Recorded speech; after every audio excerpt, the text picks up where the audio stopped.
Hi friends, ఈరోజు ఈ వీడియోలో ఆంధ్రప్రదేశ్లోని డోక్రా మహిళలకు సంబంధించి ప్రభుత్వం ప్రకటించిన రెండు ముఖ్యమైన శుభవార్తల గురించి ఈ వీడియోలో తెలుసుకుందాం.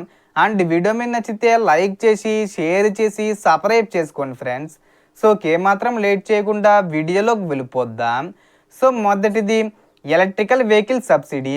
ప్రభుత్వ సమాచారం ప్రకారం డోక్రా మహిళలకు ఎలక్ట్రికల్ ఆటో కొనుగోలుపై గరిష్టంగా 1,00,000 రూపాయల వరకు, ఎలక్ట్రికల్ స్కూటీపై 12,000 రూపాయల వరకు రాయితీ అందించే అవకాశం ఉంది.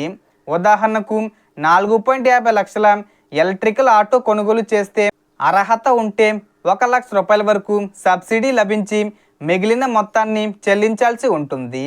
అయితే ముందుగా సంబంధిత మెప్మా కార్యాలయంలో దరఖాస్తులు ప్రారంభమయ్యాయా లేదా తెలుసుకున్న తర్వాతే మీరు రేపు లేదా ఎప్పుడైనా వాహనం కొనుగోలు చేయడం మంచిది.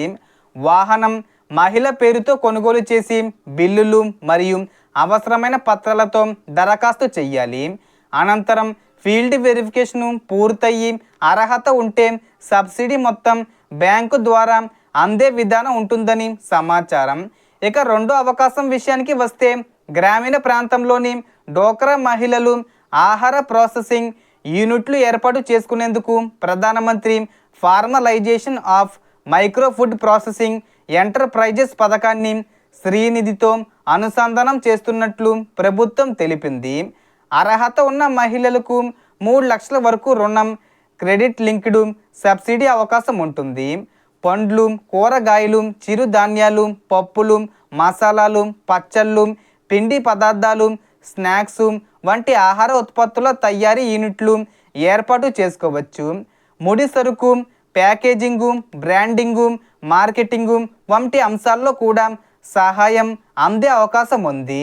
ఇక డోక్రా గ్రూపుల రుణాలకు సంబంధించి మరో ముఖ్యమైన మార్పు వచ్చింది. గతంలో 10 మంది సభ్యులు ఉండాల్సిన పరిస్థితి ఉండగా ఇప్పుడు కనీసం 8 మంది యాక్టివ్ సభ్యులు ఉండి పాత బకాయిలు లేకపోతే రిపీట్ డోసు లోన్కు అర్హత ఉండే అవకాశం ఉందని సమాచారం. అయితే 6 నెలల్లో సభ్యుల సంఖ్యను తిరిగి 10కి పెంచుకోవాల్సి ఉంటుందని చెబుతున్నారు. సో మొత్తం ఇన్ఫర్మేషన్ ఇది ఫ్రెండ్స్. మీకు ఈ వీడియో నచ్చితే లైక్ చేయండి, షేర్ చేయండి అండ్ సబ్స్క్రైబ్ చేసుకోండి. Thanks for watching.